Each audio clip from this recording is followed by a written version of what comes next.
Okay, I want to explain. Last week I had gone into very interesting ideas, and I wanted this week just to elaborate on some of them. And next week I really want to, bring really what the emphasis of all of this was. Actually, is the goal of it is to understand, why is this happening in terms of what seems to be happening in terms of the preparation of the Messianic light, which is really next week. The whole concept of Mashiach, who he is, what he has to go through, and the same thing with Klal Yisrael, and what really begins the Messianic era. But this week I want to demonstrate certain ideas which are really very important. Some ideas which will be startling. In any case, so what I want to do is just go. There's certain ideas I had mentioned, but I want to mention them just to get to certain issues which I feel is important, which demonstrate what the concerns of the Rebbeinu Shem seems to be. Okay. We start with Adam Harishon, because Adam Harishon was basically supposed to ignore the advice of the Satan. We know that. And as a result of that, he would have been Mashiach, and of course that would have been the beginning of that would have been the redemption. Had he waited till Shabbos, he was created Friday, about 1 o'clock. Had he waited till Friday evening, then to resist the temptations of the Nachash, the snake, which is of course the Satan, then he would have been Mashiach, and the redemption would have started. He would have had the Orhagonas and so on. That's why Adam is Adam Moshe Mashiach. Adam Moshe. Adam David Mashiach. Yeah, that's right. However, Adam failed. I'm just touching on. I'm not going into the whole thing. So instead of Adam Harishon ignoring the Satan, he bought into his argument that he could be like God, which means if he eats from the tree, then he will be B'Yisem Kelokim, which is of course the Nachash told Chava. He bought into that argument, and of course, what he fundamentally did is he gave a mokum, a place for the existence of evil, the Satan, specifically the power of the Satan to dominate reality. Certainly the reality that we have, the physical reality. And that power is called the Zoyama. The Zoya means the pollution or defilement or contamination of the Satan. It's a force which he can exude, and that can control the physical universe. There are many manifestations of the Zoyama and the Bria. I once mentioned a long time ago, one of them is the concept of entropy, where all things decompose. And that is really Zoyama of the Satan, because the Satan is a demolition expert. He only knows to destroy. And then, of course, that concept of Zoyama is that all living things decompose, all energy systems get lower, and they distribute, whatever, and so on. That's called high entropy. Anyway, so that's what he did. Therefore, he created two tasks which he originally did not have. The first task he had in the beginning was what's called Hispashtis Kedusha, to bring down holiness into the world. He would have observed the mitzvah, which is not to eat from the tree. The Satan was external to the physical universe in many ways, certainly to the body of man. And his job was called Hispashtis Kedusha, the distribution of Kedusha, to spread Kedusha, to bring it down. Instead, what he did is he introduced, not only did he not bring down Kedusha, but he brought down Zoyama, which is the tumah, or the force, or the tentacles of the Satan. So now the Bria, the creation, became contaminated. So therefore, that created another job. That created the job of removing the contamination, which is the Zoyama, to remove that, and then once you remove that, then you could bring down the Kedusha, obviously. You can't bring Kedusha in a place that's Tomei. So first you have to remove the contamination of the Satan, whatever the force is. And once you do that, then you can bring in the holiness and so on. So that's a second concept called kfir surah, to subdue or subjugate evil by removing it, and then you could bring down the kedusha. So therefore, Adam Rishon by his sin created two different tasks. Like I said, one is to bring down kedusha, but now the task is to remove tumah or contamination or zoyama, pollution, whatever, and then you could do the kedusha. Because of that, because there are now two tasks in the universe, in Olam Hazeh, this became obviously very important, and therefore that gives rise to the two Mashiachim, two Messiahs. One is Mashiach ben Yosef. He's the one who deals with the Zayama. He removes the contamination of the Bria, as we see, which we'll see in terms of Yosef. And that's why we have a Neshama called Mashiach ben Yosef. His job is to remove the Zayama, to remove evil, corruption, from the creation, from this world. And then the job of the Mashiach ben David is then, once it's been removed, he can now bring down the Kedusha. So therefore, that gave rise to two Mashiachim, two Messiahs, two Mashiachs. Mashiach ben Yosef, as I said, and Mashiach ben David. These ideas we know. I've certainly said them, many times in the past. Now, therefore, Adam failed. And I once mentioned that Hashem gave mankind another 2,000 years to try to do the job. Adam failed, and so on. Cain Hevel failed, whatever.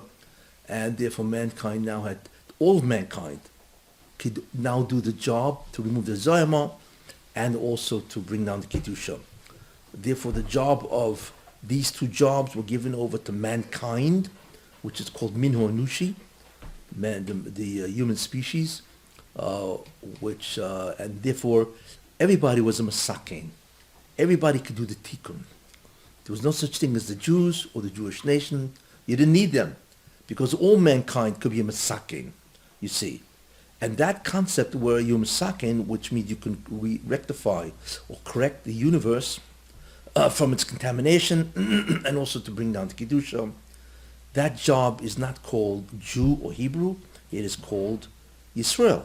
That's what Yisrael really is. Therefore, Adam Rishon was a Yisrael, but he was not Jewish, because the job was not given over to Jews at that time. It was given over to mankind, which makes a lot of sense. What are you creating people that can't do anything? What's the point?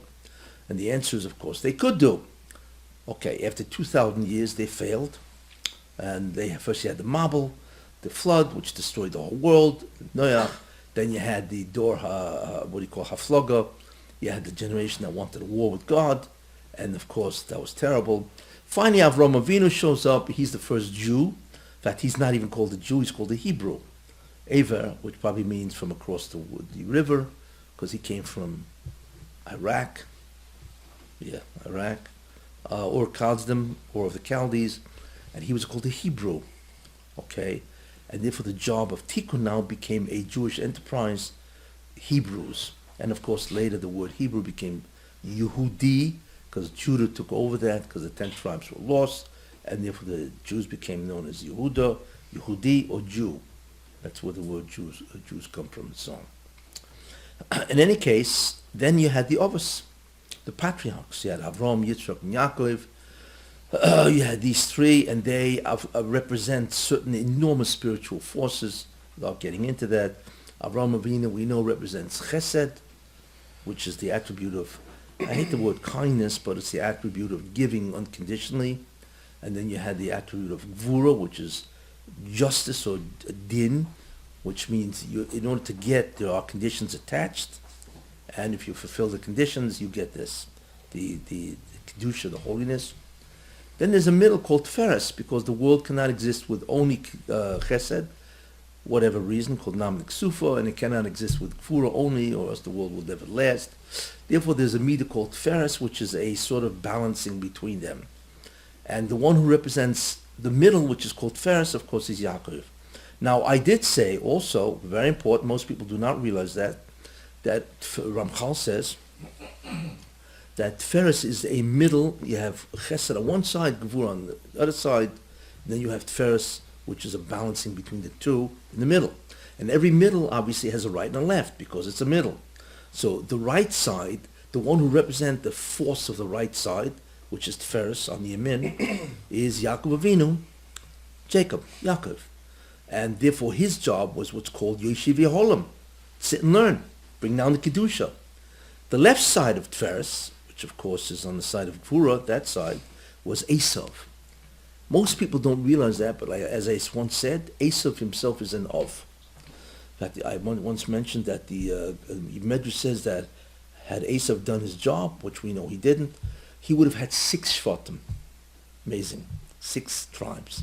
And Yaakov would have had 6 tribes. Split right down the middle. Because they were both equal. In fact, you didn't know the difference between them, as Rashi says, until they were like 13 years old. Or even 15, whatever. You couldn't tell the difference. They were twins. And they both had this incredible behavior. They looked like Iluyim, brilliant students that were headed for big things in Ruchnius. Okay? So therefore you had Yaakov and Esau. Yaakov's job was his Pashtis Kedusha, bring down holiness.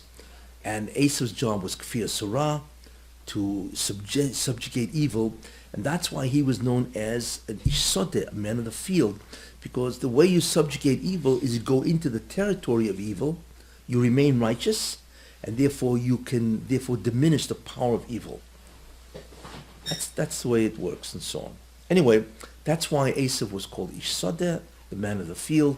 He would go into the world, subdue evil by remaining righteous, and he would then take away all the power of the snake, the Satan, and he would kill the Satan. That's why, by the way, the angel of Eisav is the Satan. That is his angel, because in order to subdue and destroy the Satan, you are connected to the Satan, you see. So obviously the connection is where that if you resist the temptations of the Satan, he dies. The Satan literally dies. And therefore Eisav is an Ov, a patriarch, with that incredible ability. There's obviously a great more to say.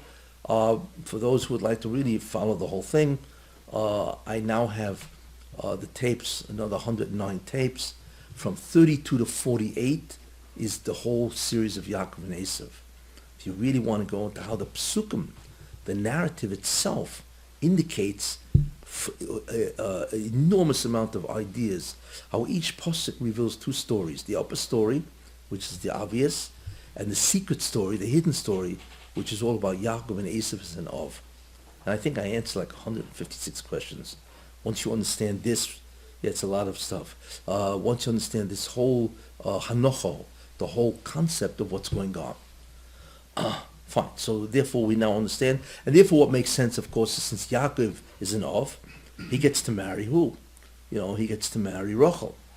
And Eisav, he gets to marry Leah, because they are the perfect matches, consorts, as I say, matches to these 2 sides. You see, so these Rachel and Leah are the matches to, of course, Eisav. And that's really what it should have been. Obviously, what happened is it failed. Eisav became a Rasha. And he had Bechira. Never think that he had no Bechira, no free will. Eisav had total free will. He became a Rasha, whatever. As powerful as he is, he's still subject to the Yetzer Hara. So he became a Rasha, and then, of course, he sold his birthright to Yaakov with the sale of the birthright. And the question then is, of course, so what does that mean? So it appears as if he was no longer Masakin. He's an Ov, and an Ov is a Masakin. He can correct the creation. But once he gave it away, it would appear that he's no longer Masakin, that he cannot do Tikkun anymore. Okay? So this obviously is a tremendous consequence of the whole thing. Now, we then again meet... From that point, he's not Jewish anymore. Before, he was Jewish probably. Yeah, he certainly was Jewish, yes. But from the time he sold his birthright, it appears that he was neither Jewish, and he certainly couldn't do Tikkun. That's what it would appear. But things changed, which is interesting. We know the story of Yaakov and Eisav, right? When Yitzchak was very old, right? He was very old, and he wanted to give the blessings to Eisav, right? And of course, instead Yaakov comes in, the whole story, and takes the blessings from Yitzchak. In a certain sense, Yaakov, of course, deceived Yitzchak through the coaxing of his mother Rivka. Anyway, we know the story. So it wound up that Yitzchak gave the blessings to Yaakov. We also know that if you see that that Yitzchak wanted to give it to Esau. In fact, he told him, "Hey, you go out, get me some great stuff, steaks, venison, whatever, and I will eat and I will bless you." And when you look at the blessings that he gave Yaakov, those obviously are the blessings he would have given Eisav. They're all material blessings. If you take a look at them, why? Because Yitzchak knew that Eisav was on the side of Ben Yosef, which is Gvura, the Gvura of Tferes, which is to subdue evil. So all the blessings ought to be materially wealthy and to subdue or channel the physicality of the world into the Rebbeinu Shalom. And that would have subdued the Satan and his whole power, the Zoyama, the force of contamination, pollution of the Zoyama, of the Satan, would have collapsed. But instead, Yitzchak wound up giving it to Yaakov. Because once we know Esau failed, that side of Tferes needed somebody to bear it. You need somebody. So who took it over? Yaakov. So Yaakov did piggyback. Why are we still struggling for Parnasa? What? Why are we still struggling for Parnasa? Why Those would... brachas. We shouldn't be struggling for Parnasa anymore. Ah, okay. Anyway, Thankful question. now the answer is because we sin.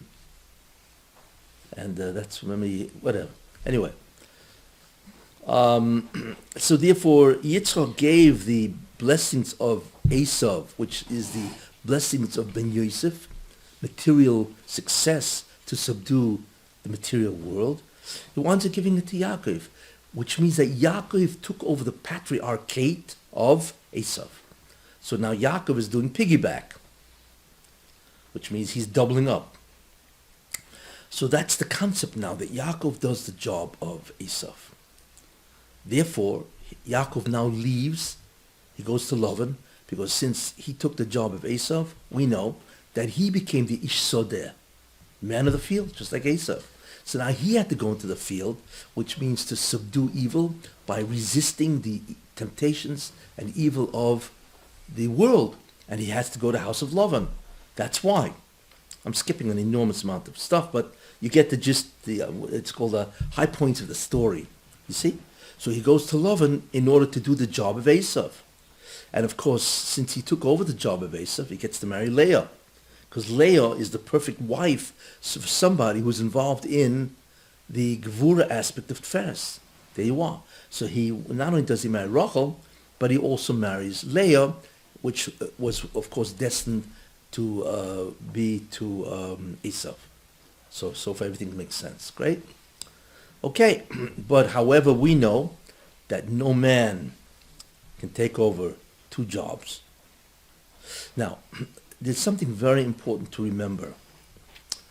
Yitzchak, when he gave the brachas to Yaakov, fine, Yaakov leaves. In walks Eisav. And Eisav says, okay, here I am. So, of course, Yitzchak looks at him and says, excuse me, who are you? What do you mean, here I am? He says, what do you mean? I am Eisav, your Bechor, and I'm coming to get my blessing. So Yitzchak realized, obviously, that the hand of God was involved with all of this stuff. Because obviously, it could never be had the Rebbeinu Shalom not set this up. That's why Yitzchak was blind, so he wouldn't see who he was giving, and so on. That's why he had to be blind, or else he would have obviously never done this. He would have given it to Eisav. And of course, if you really think about it, that Yitzchak was incredibly frightened. It says, "Vayechrad Yitzchak charod gedola ad mioid," which is always interesting.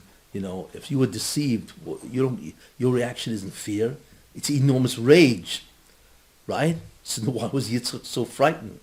Because he realized that had he given the brachas of Ben Yosef to Eisav, that means the Rasha would have been able, instead of the Masakin the Bria, to correct creation, he would have been Makalkal the Bria.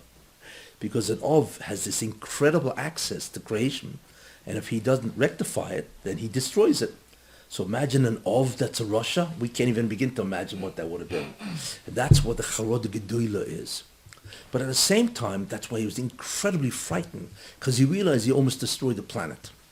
That's how powerful an Ov is that sins, you see. In any case, Yitzchak felt terrible because he loved Esau. It says, Vayev Yitzchak is Esau.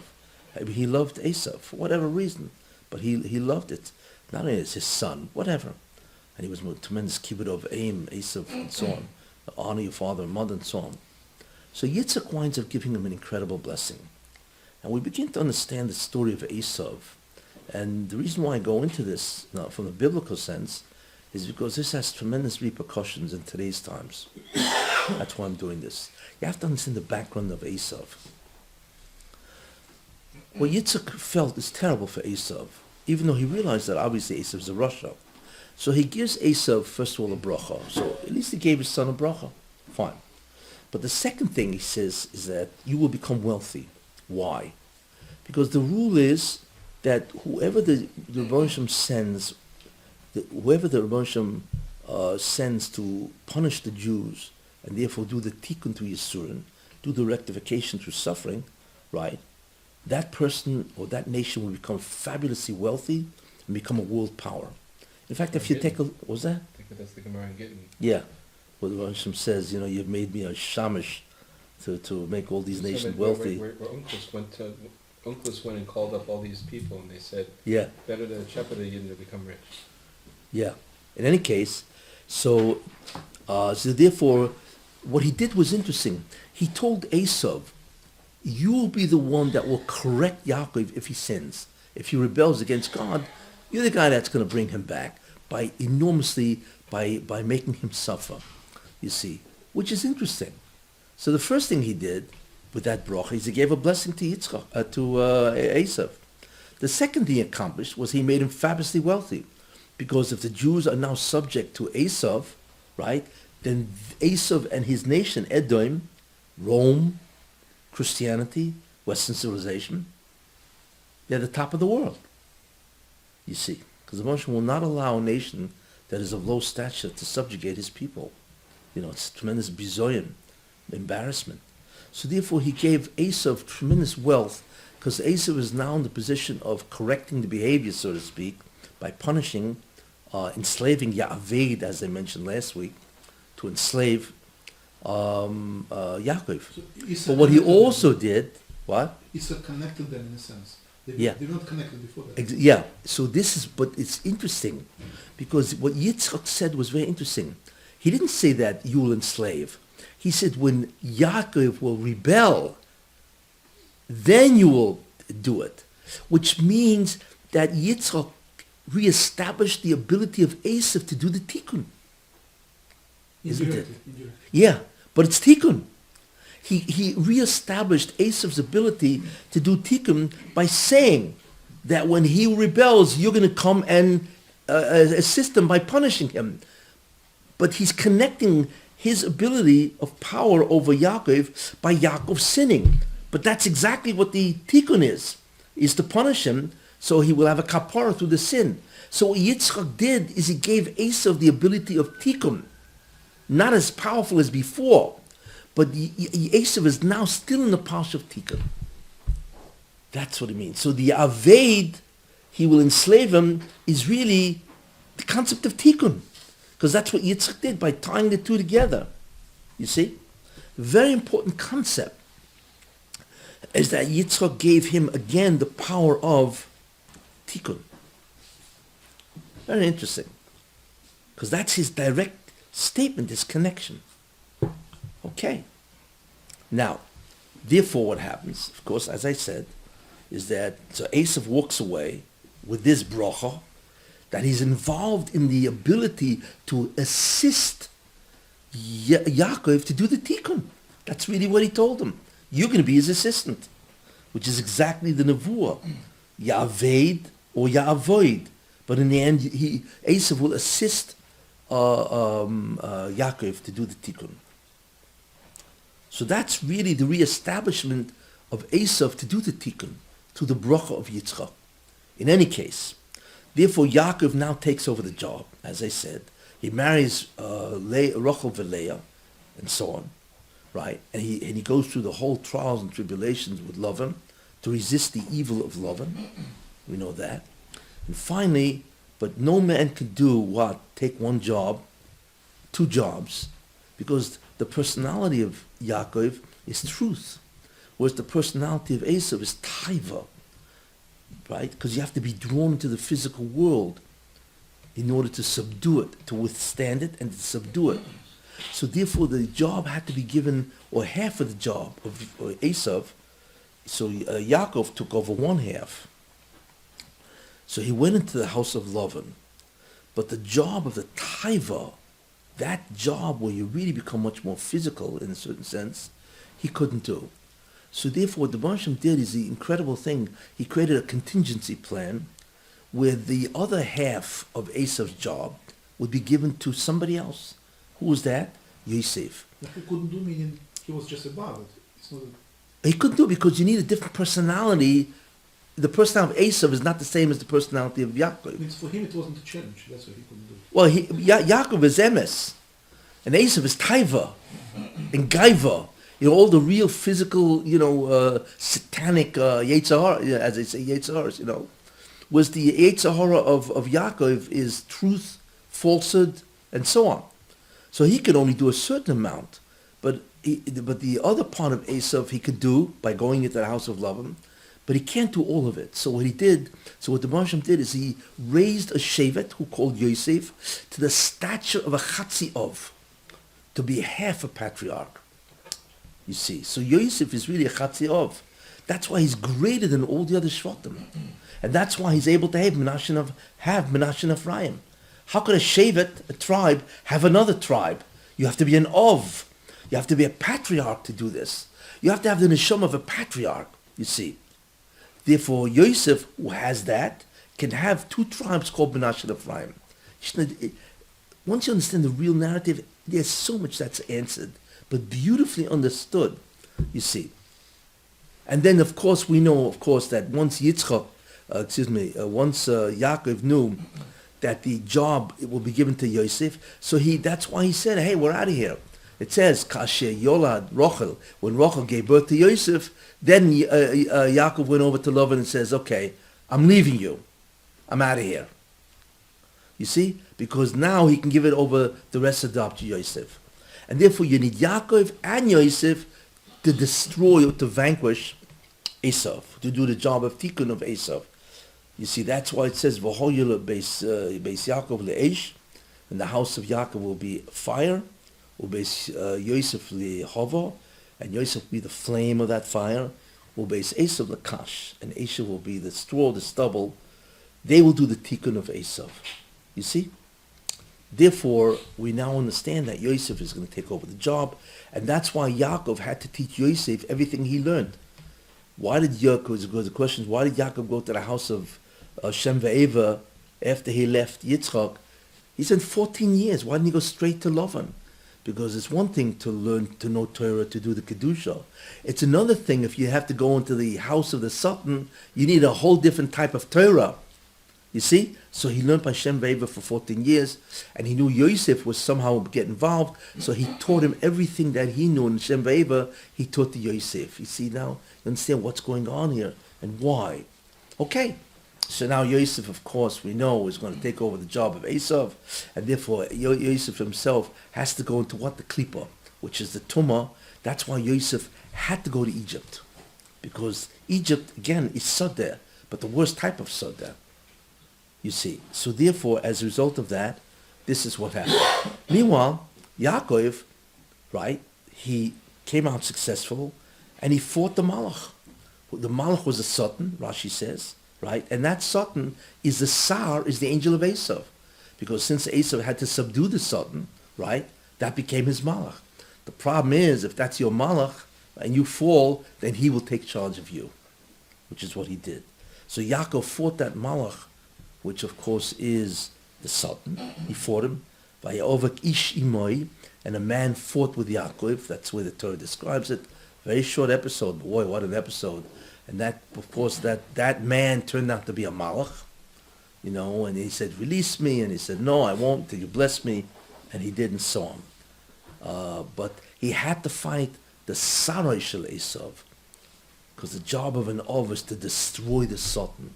So he had to fight the Malach himself in that sense to destroy his shlita, his ability on the world. Fine.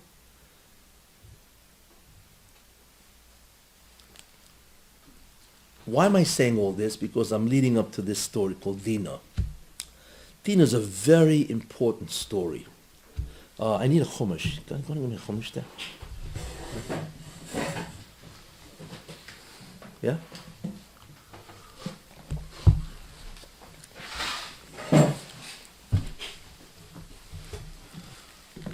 In any case, so we are now at the point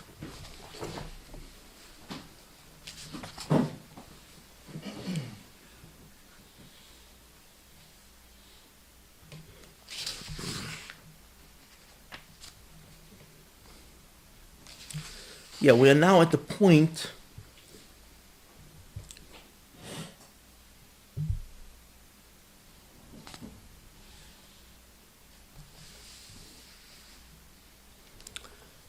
so he fights the Malach, wins.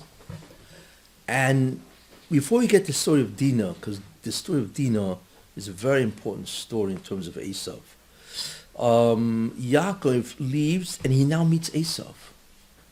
See, he meets Eisav. Eisav is coming with him, 400 guys. And Yaakov is very afraid because Eisav has a tremendous mitzvah called kibbud avim, and Yaakov is afraid of the enormous merit, tzchus, that Eisav has because of his kibbud avim, honoring father and mother. Okay, so he meets Eisav, and before he does that, he takes Dina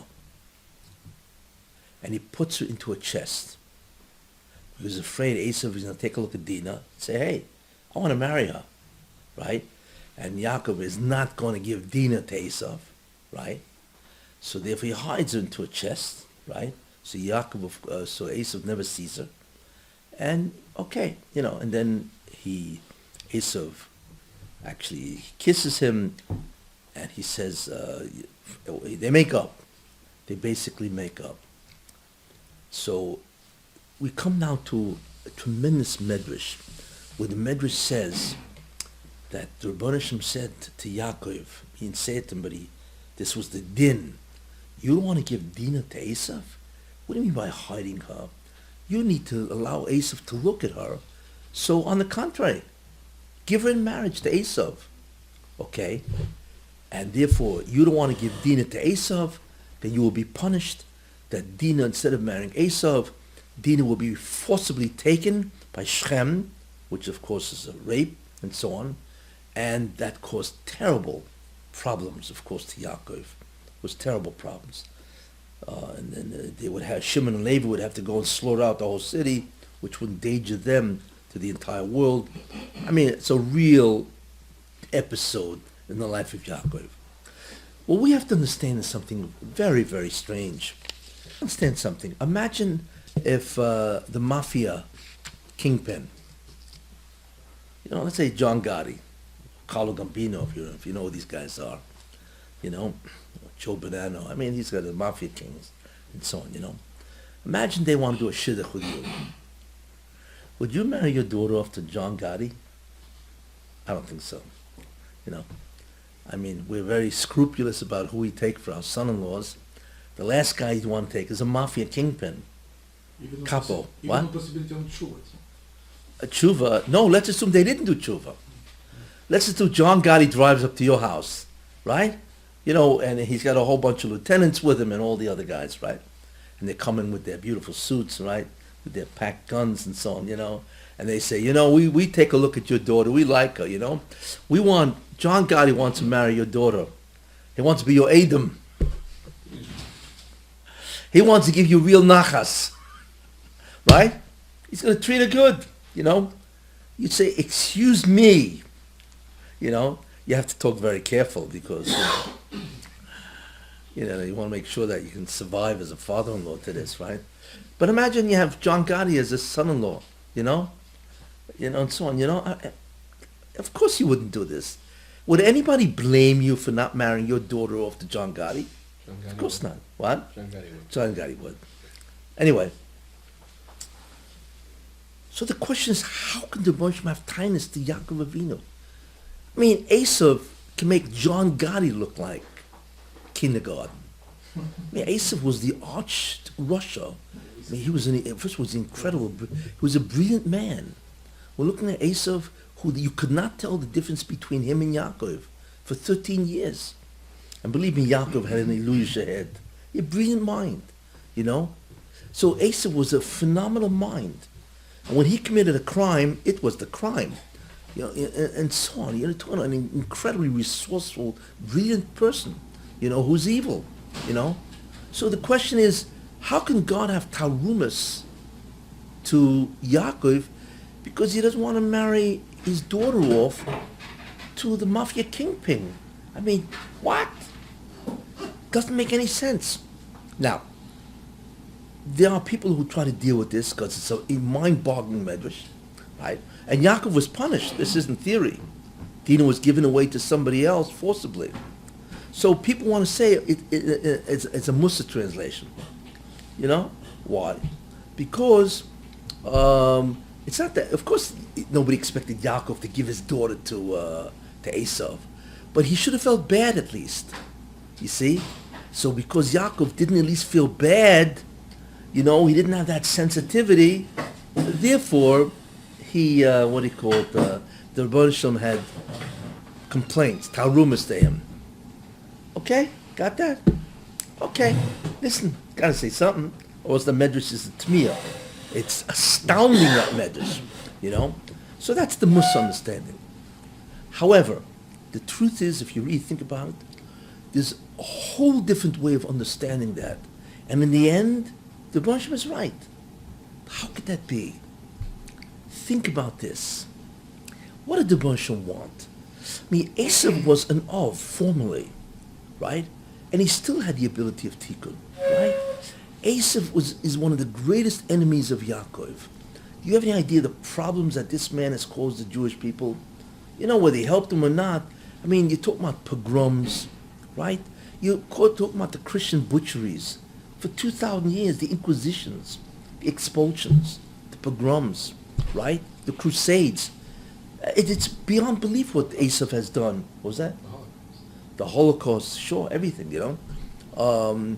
It's beyond belief what Eisav and his descendants have done to Yaakov. You see? So, what did the Moshe want? What the Moshe wanted was an incredible thing. He wanted Yaakov Avinu to give Dina to Eisav. Because the Moshe knew that if you take Dina and give him to Eisav, she will make him into a Baal Tshuva.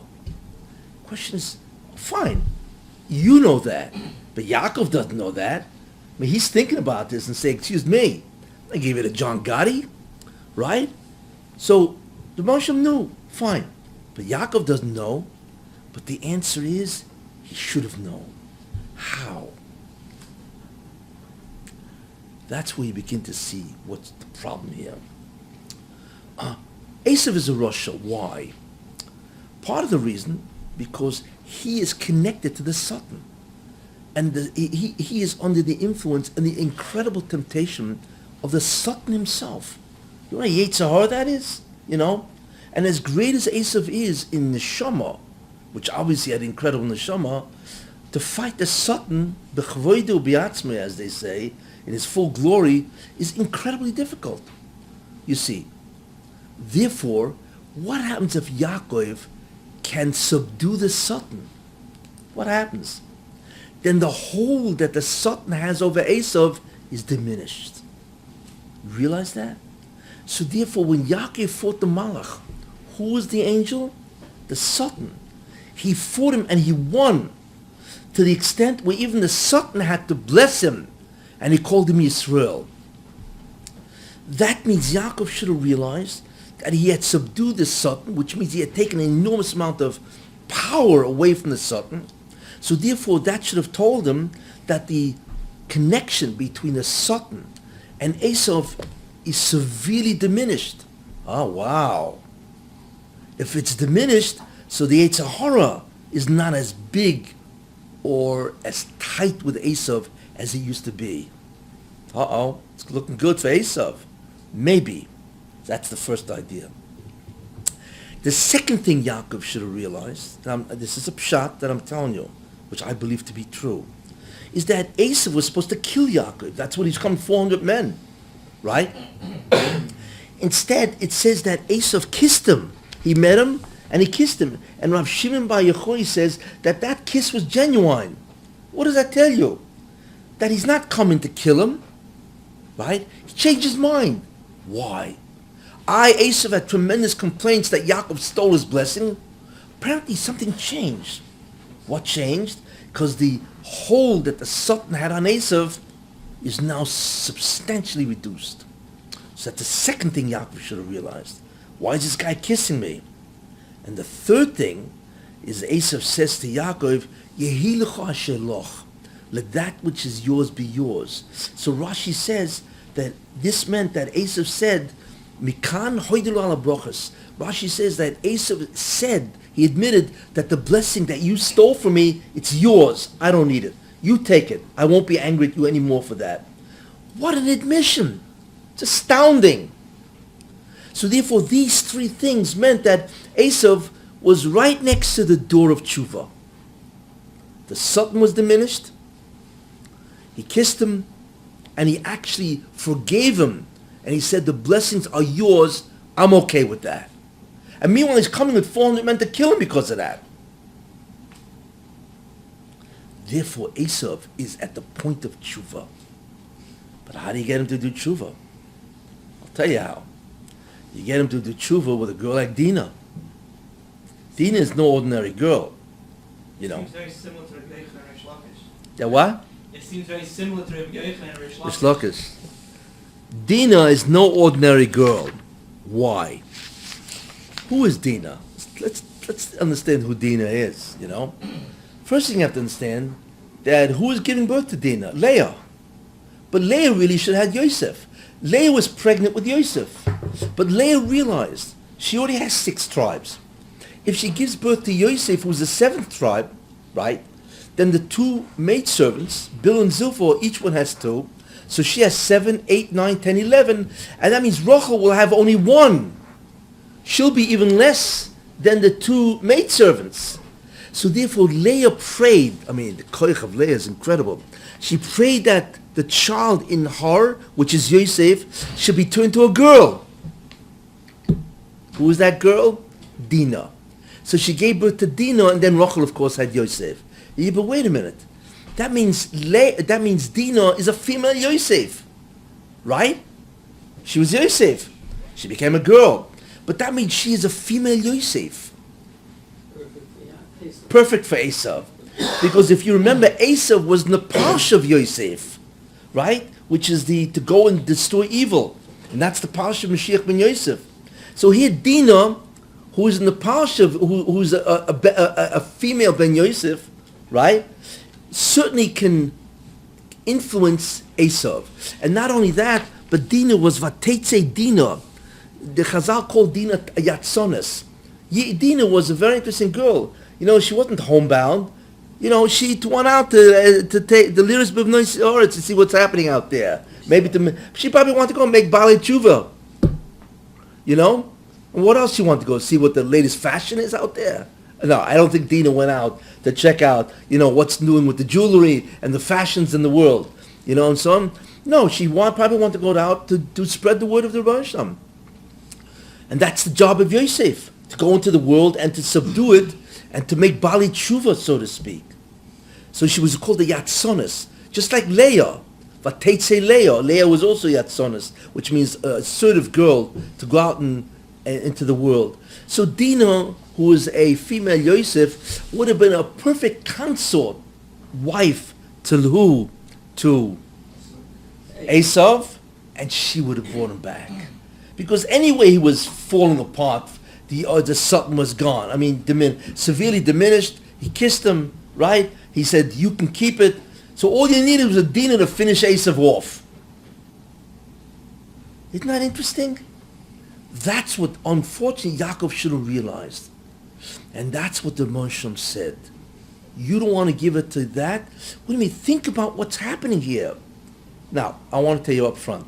We have no idea who Yaakov was. I'm just saying because clearly the Rebbeinu Shem held it against Yaakov. Without a medrash, we could never say that. But Yaakov made a mistake. That's the medrash. And the mistake was so severe that it meant that Dina, who was a female Yosef, would be taken forcibly by Shechem. It's terrible. Talk about an incredible neshama like Dina should be taken by this terrible Oizvov, Shechem. You see? So, I just come because of the medrash. So, we don't know. And now, why did Yaakov not see this? We don't really know. I suspect because he had a tremendous amount of anger at Esau for causing him so much sorrows, which he did. He had to flee, Yitzchak and Rivka, which was the only real tzaddikim, incredible, because of the wrath of Eisav. So Eisav caused him a tremendous amount of problems, and so on. So maybe that clouded his judgment. We don't really know. We don't know who Yaakov was. He was the greatest of the Obbos. We have no idea what his motives were or why he didn't see it. But we do know that the Rebbeinu Shem had kindness to him. That we do know. So we can certainly clearly say that he made a mistake. Period.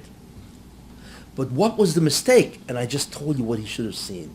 And what he would have accomplished is incredible. Now, why did the Moshe want Dina to marry? Okay, so he would have done tshuva. Fine. Okay, so you messed up on somebody being about tshuva. So for that, you punish him with what happened with Dina? No, because here's what the Moshe seemed to have wanted. Incredible. Take a look at this. 1, Eisav would have done tshuva. Right? That's what I'm saying. That's 1. Number 2, that means, right, that Eisav would have been restored not only as a tikkun, he was a tikkun, but from Ya'aveh to Ya'avoid. He would have been, it's a whole different tikkun process that Eisav would have supplied to Yaakov. Not only that, it would have removed the terrible hatred and suffering that the Jews suffered at the hands of Eisav. Because Eisav is now from. Yes? Not only that, Esau is now back in the parsha of Yosef, because he just married the female Yosef. Would become Av again? That, it's not clear. But he would have been Ya'avoid, which is a whole different... Imagine if the Jews didn't have to go through the pogroms and the expulsions and the Holocaust, because there would be no Esau. These are all descendants of Esau. There wouldn't be that. You see?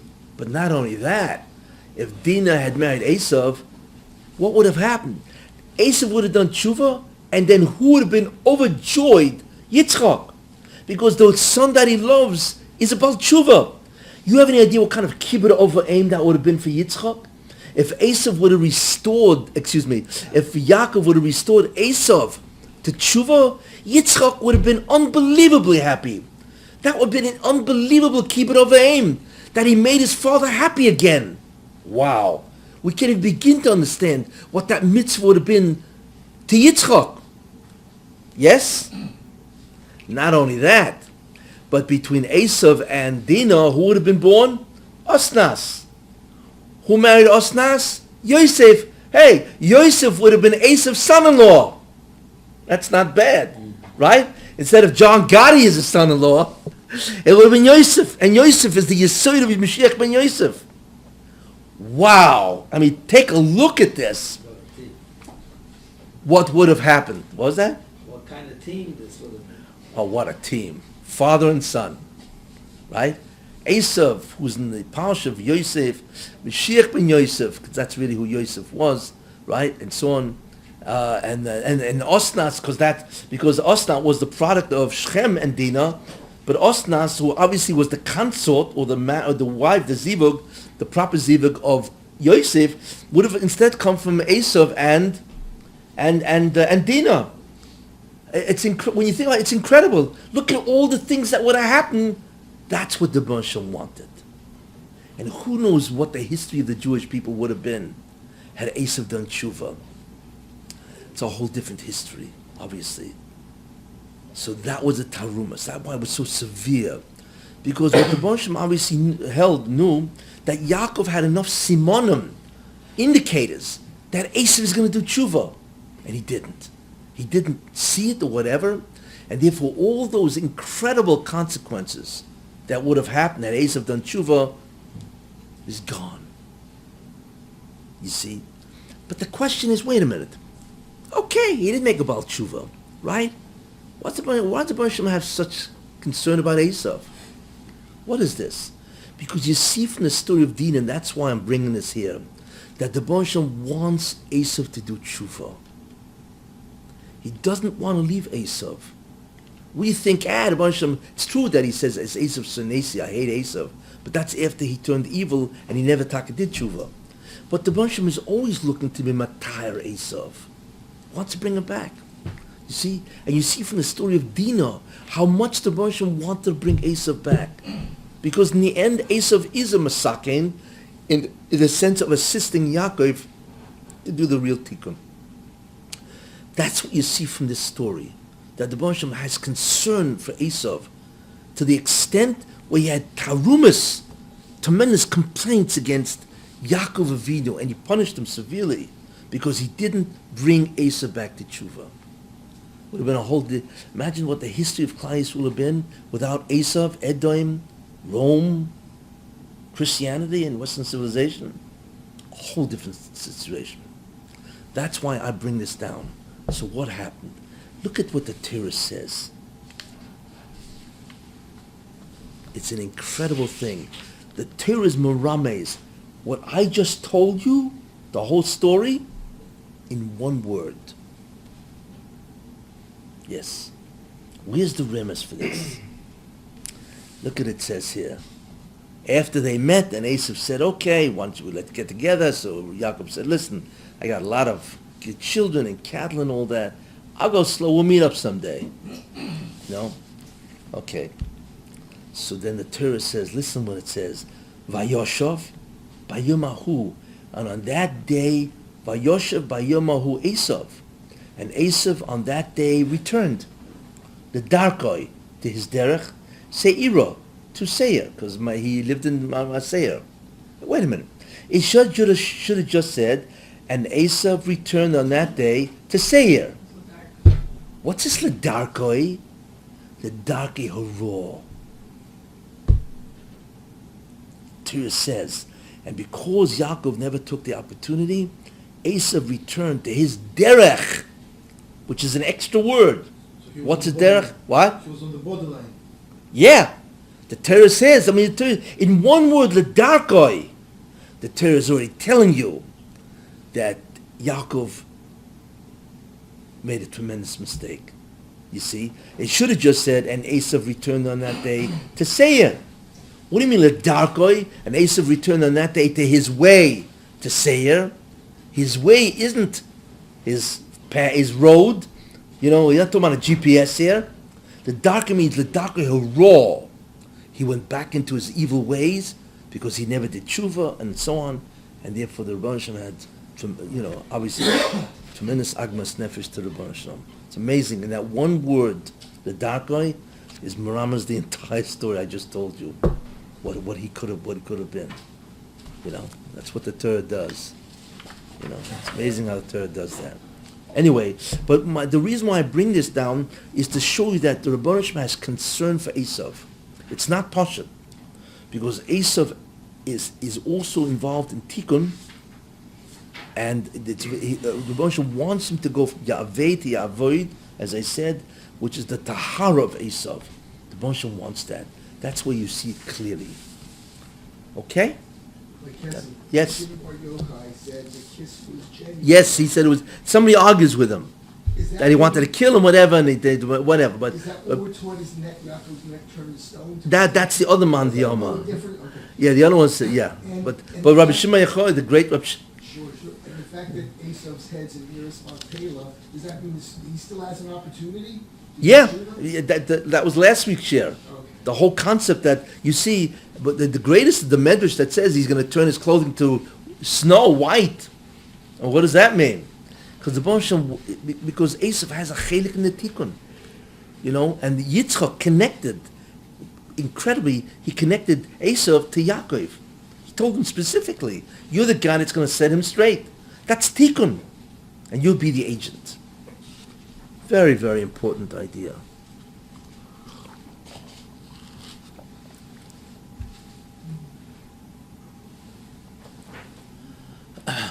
Now what happens? And I want to show you something very interesting. Now what happens? What happens now, of course, is Yosef takes over. I want to show you something really astounding. Yosef takes over. We know he got kidnapped down to Egypt. He's in prison for 13 years. And the brothers, I mean, you talk about a person who's really ishsoda into the field, but he's in prison. But Yosef holds on. He holds on tremendously to the Kedusha. But what's astounding is what the Torah is going to say about this. Now remember,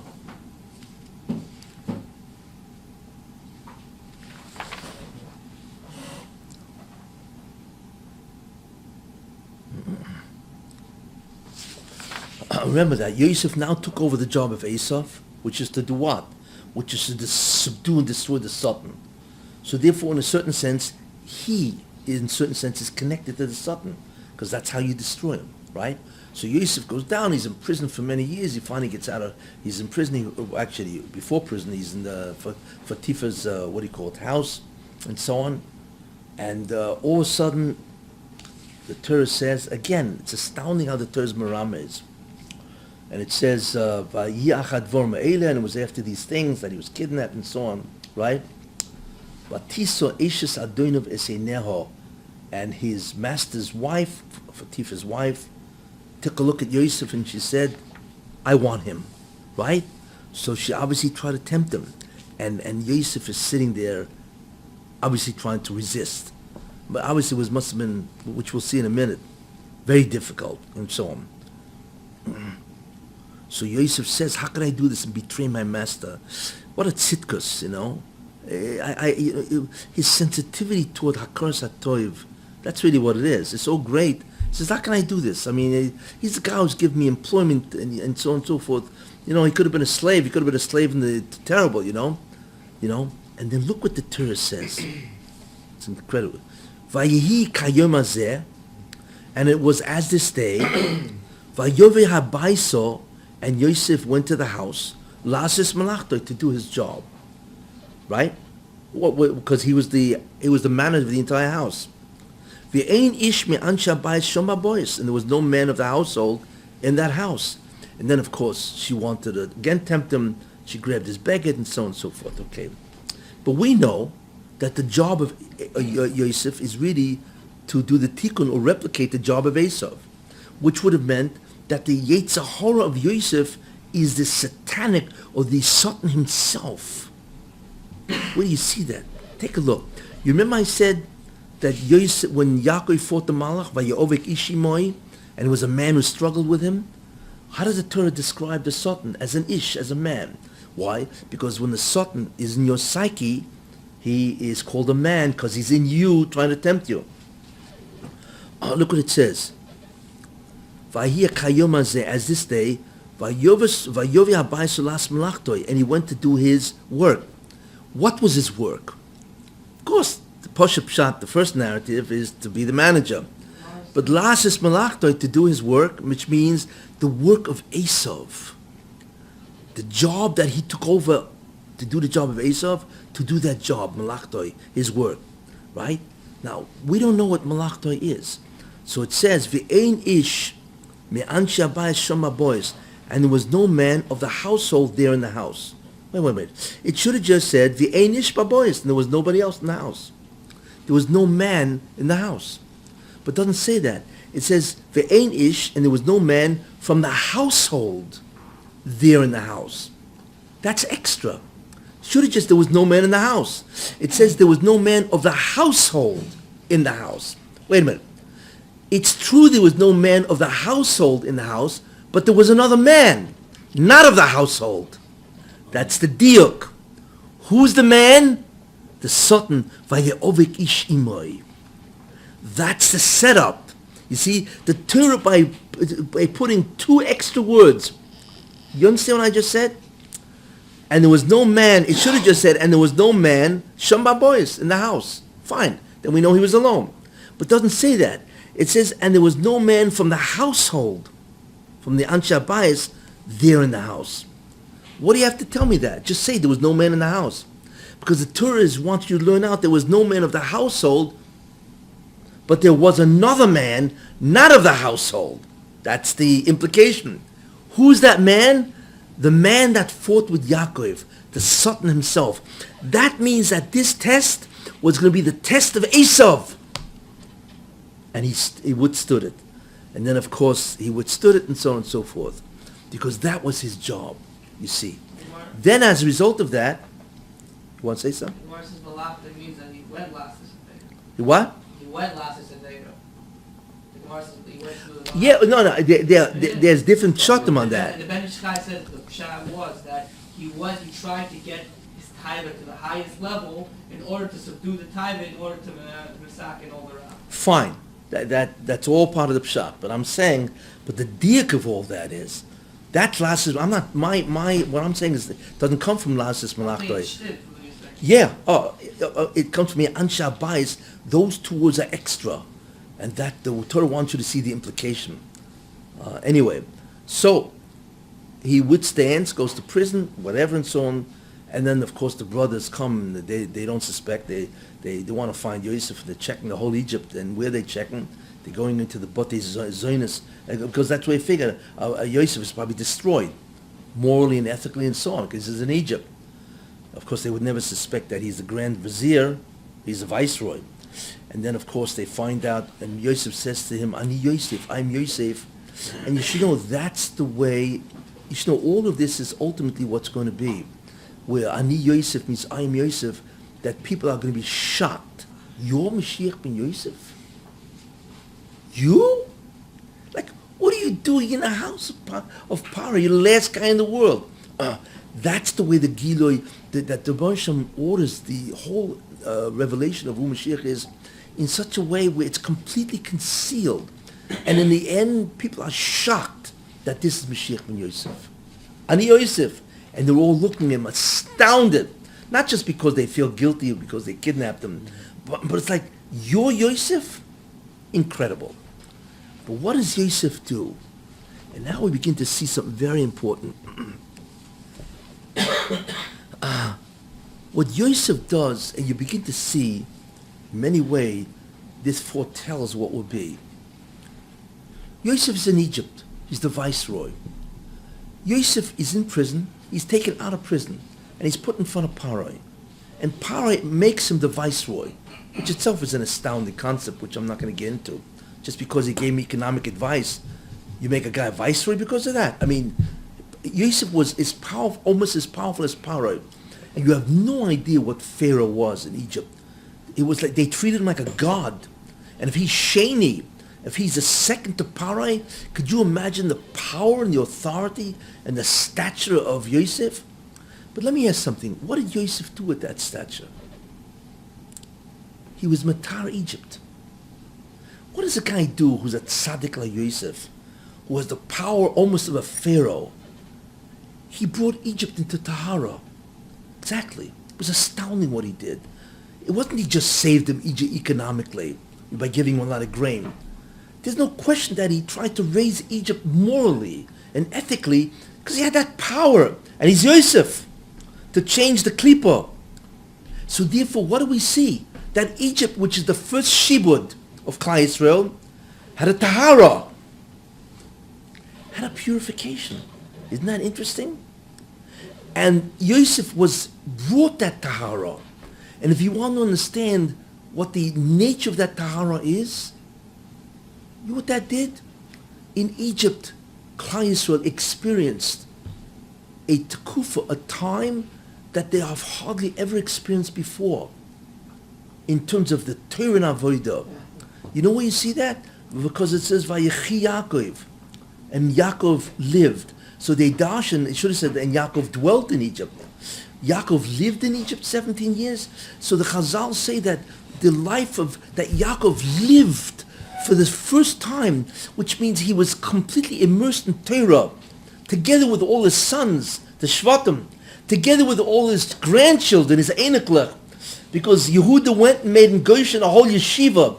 Could you imagine the Tahara, the incredible Torah that was going on in Egypt, under the nose of the Egyptians? We're not talking here about a yeshiva. an Agav. It says Vayechi Yaakov, and Yaakov experienced a renaissance of Torah. It was almost like he had never experienced it before. No problems, all the tsaros was solved, Yosef was alive, everything was fabulous. Who knows what madrega, levels of Kedusha, Torah, that Yaakov experienced with his sons and with all the children. That's really what it is. In other words, we see there was an uplifting of Torah and Kedusha in Egypt. But how could that be? Because Yosef also raised Egypt. Because that's what he would do. Hey, if you have the power of a Yosef, remember, what Paro said to him, the only thing different between you and me is I have the chair and you don't. That means Yosef had unbelievable authority. Much greater than you can imagine. It's almost an absolute ruler. And therefore what he would certainly make, he would take Egypt, which is a terrible country before, and he would raise them ethically and morally and spiritually. Wait, it collapsed. But in the time of Yosef, Yosef did an incredible thing for Egypt. And you see what he did for Egypt just by looking at Vayechi Yaakov. You see? So what do you see? Is that Egypt contributed to the elevation and the spirituality of the Jewish people. That's what you see. Because it took place in Egypt. They ate the bread of Egypt. Maybe that's why the Moshe said, in the Eisav today, do not hate a ger, right? Because you were also gerim. Where were we gerim, right? You were gerim, right? At the time of Yosef, the avodah didn't start yet, and therefore they treated you incredibly, where the Torah was able to and grow to incredible heights under the rule of Egypt. How did that happen? You can't do that in Egypt. Not if they're in avodah zarah and they're in tumah. They would never have allowed this. And the answer is because Yosef changed Egypt. Egypt became a tremendous, I'm not saying it wasn't, perfect, but it changed. And in that climate of change, Jews were able to incredibly elevate themselves. And that tells you, and by the way, when the Banshim tells Yaakov, Avram Avinu, he tells them, your children will be there 400 years and so on, and your children will be gerim, va'avodim ve'inoisam, and they will serve them and they will afflict them. But there's three kind of situations. The first situation is ger yizaracha. What the Banshim wanted is that the Jews should remain gerim, not assimilate, and remain gerim, and to withstand the temptations of Egypt, whatever that was. Okay? And then if they don't, and the Jews slip, then the Egyptians are going to begin to punish them, just like the old business with Esau, right? And then if they keep slipping, the Jews, then they will begin to persecute them, which, by the way, happened in the last 80 years, by Yomeres Chayim. But when was the Tekufa V'ger Yizaracho? When? You see? It was in the time of Yosef, when the Jews were in Egypt, and the Jews were able to remain gerim, which means sojourners, strangers, where they were able to remain ruchnius, tremendous ruchnius. That was the time. The problem was, we know in Shmois, that the Jews began to check out the rest of Egypt, right? And they slipped, and then they fell into all the way into the Mem Teshar Tumah. But what's important, which we see, is that this tekufa is the tekufa, this period of time of Yosef is the period of time of Ger Yizaracha, that they will be gerim and not assimilate and do avodah zarah, you see. And that Yosef clearly would have elevated Egypt as much as he could, and as a result of that, Yaakov and the Shvatim and all the children, all the Jews, had an unbelievable spiritual climate from which to grow. So you see, therefore, that if the Rebbe wants, and I believe, we go back to today's times, there's a tahara, that I believe that in a certain sense, maybe America is going to have that tahara, and they will provide a certain climate. If Trump makes America great again, he will provide an incredible climate for the Jews. Because, somebody just told me it was something remarkable. besides Trump himself, it has his chief counsel, a guy Jason Greenblatt, who's an Orthodox Jew, and then his son-in-law Jared Kushner and Ivanka. They're all from Eden. But somebody also told me that all of his kids are married to Jews. Believe this? It's like, wow, all of his, that's what somebody told me, that all of his other children, the ones who are not Jewish or whatever, they're all married to Jews. I mean, come on, it's like it's like a Jewish mishpacha, so to speak, The question is, what's going on here? So I believe that if Trump wins, which I certainly hope he will, that the growth of Torah will be tremendous in America, just like what Yosef did to Egypt. In a certain sense, that will also happen in America, and through that Torah process, and that will be in many ways a beginning of a messianic idea. I just have to tell you one thing, which is interesting. Egypt, obviously, the Jews slipped, and Egypt slipped, But I remember once in 1985, I went to Egypt, to tour Egypt, and I went to Giza pyramids, and I went to Luxor. Luxor is ancient Thebes. Thebes is where Paro and Moshe Rabbeinu was, by the way. It's called Upper Egypt. Upper Egypt is really South Egypt. So what happened is Luxor is the old Thebes. Thebes is the original capital of Egypt. Moshe Rabbeinu went to Thebes because that's where they were, not where the Cairo, and that was Cairo. Forget about Cairo. Cairo is Lower Egypt, but they were in Upper Egypt and so on, But I remember I was sitting. I went to Egypt to visit the pyramids, and I remember I was sitting in one of the greatest temples of Egypt, called the Temple of Karnak. I tell you, it's a ruin, but it's astounding to look at. And I remember I had attended a sound and light show. It's a sound and light show where they show the lights and sound, and they project, lights, and they give the history of Egypt, So I remember I said to myself, I don't understand something. Before the Rebbe destroys a country, he destroyed Egypt, He basically always warns them. Like, he warned Sodom. Well, he didn't warn Sodom, but if there were 10 tzaddikim, and so on, Actually, he didn't warn Sodom, for a different reason. But he warned Nineveh. Why didn't he warn Egypt? Now, he did through Moshe Rabbeinu, and so on, But why? You could, while you're punishing, you could warn. But usually the Baruch Hashem warns before it even begins any of the punishment. So I wondered about that, and I realized, first of all, Yosef himself was the Baruch Hashem wanted to raise Egypt before Egypt would descend into the Memtes, right? And the Jews would be there. Yosef raising Egypt itself is trying to help Egypt out of that mess, But then I realized, sitting there in the Sound and Light show, that he did warn them. Because before Moshe Rabbeinu ever came, right, there was a pharaoh called Akhenaton or Iknahiton, whatever you call the guy, right? And he was famous in Egyptian history. He believed in only one God, the sun god, whatever. He believed in one God, the sun god. He's a famous guy. And he was a pharaoh. I mean, well, what he did is he ripped out all the Avodah Zarah. Well, you know what that is? Only a pharaoh could get along, because Egypt was steeped in Avodah Zarah. He destroyed all the temples. He moved his whole palace, everything, the whole capital, to, I forgot the name of the city, and he made everybody worship one God.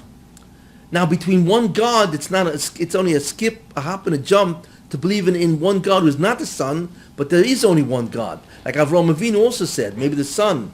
Then he realized the sun sets, and it has to be a bunch of, not the sun, obviously, somebody controls everything and so on. And he did that to Egypt. Not only he did that, but he made that realization to a pharaoh. And a pharaoh was incredible. He destroyed all the temples and the priests. You see? So therefore Egypt had a chance for tshuva, which is interesting. And this happened before Moshe Rabbeinu came. Interesting. So what happened? So I think it was his son-in-law. His name is King Tut. If you ever hear of King Tut. The 10-year-old? 17-year-old. His name is... That's why the Kophim said that Moshe Rabbeinu's idea from one God came. I know, that's Freud. Yeah, but that's Tutankhamun. Yeah. His name is Tutankhamun. King Tut. you know, Says that. yeah, he's got a whole, ridiculous, yeah. But anyway, Sigmund Freud. But anyway, so King Tut or Tutankhamun, I saw his treasure. I was in the Cairo Museum. I mean, he's got more gold than Fort Knox. I mean, just incredible. And this guy was a boy king. I think he died at 17, you know, and so on. So I'm trying to figure out what? Died at 17. He died at 17, yeah. So I asked myself, why did the guy die? Because later on I read that he restored all the Avodah Zarah that his father-in-law, I think Akhenaten, his father, what? Akhenaten? Yeah, but they're different pronunciations of the name. I see that. Akhenaten, Akhenaten, whatever the guy's name is, right? Then he brought it back. He brought it back. Right? So he undid the Hasra, the attempt of the Bosham to raise Egypt. Because had they believed in one God, and Moshe Rabbeinu would have come and said that God, it would be much easier for them to accept one God, because they, as it is, they believe in one God. But like this, they had a whole pagan, business, and that's why Pharaoh said, "Who's your God?" And so on. So therefore, the Russian was trying to help Egypt to let the Jews out and give them a warning before. And King Tut restored it, and therefore the Russian killed him at 17, with all that gold and so on and so forth, and so on. So while I was sitting there listening to the Sound and Light show of the history of Egypt, that I realized that. It's an interesting hashkafa to realize in the middle of a sound show and light show and so on. But you see one thing, that the Baruch doesn't want these Umas Ha'olam to be Rishoim. He wants to matire them. The problem is they don't want. And so on, So like I showed you, so therefore you see by Egypt, by Yosef, that he was matire them, except they slipped back, and unfortunately the Jews also slipped into the Memtes and so on, And like I said, now before Moshe Rabbeinu came with the whole, to get Yetzias Mitzrayim, he also raised Egypt, at least to the belief of one God, and he even destroyed all their temples. Gewalt, what else do you have to do for these guys? Send them a telegram, that the Banshim exists and so on, and they still went back. So I believe we're about to witness the same idea. Well, there will be a Tahar of America in order to help the Jews usher in a tremendous tekufa of Torah, which in many ways is the beginning of the end, which I will talk about next week. And I want to tell you something. What's this year called? Tov Shin Ayin Vav. Yes? 5,776? Yes? Do you ever notice that Tov Shin Ayin Vav, if you take away the Tov, the Shin Ayin Vav, jumble the letter and it spells Eisav. Doesn't it? So the Tov is Tikkun Eisav. Okay. Tov Shin Ayin Vav. Ayin Shin Vav. Tov Shin Ayin Vav is Eisav. And Tov is Tikkun. Interesting. Rabbi Kessin, could you correct Anyway, the notion? so this is what I want to say, which is the history of what the Baruch wants to do with the Eisav, and so with Eisav more than anybody else. But he even did it with Yosef and Egypt and so on. And he does warn, because in the end the Baruch doesn't want Rishonim, even on the nations of the world.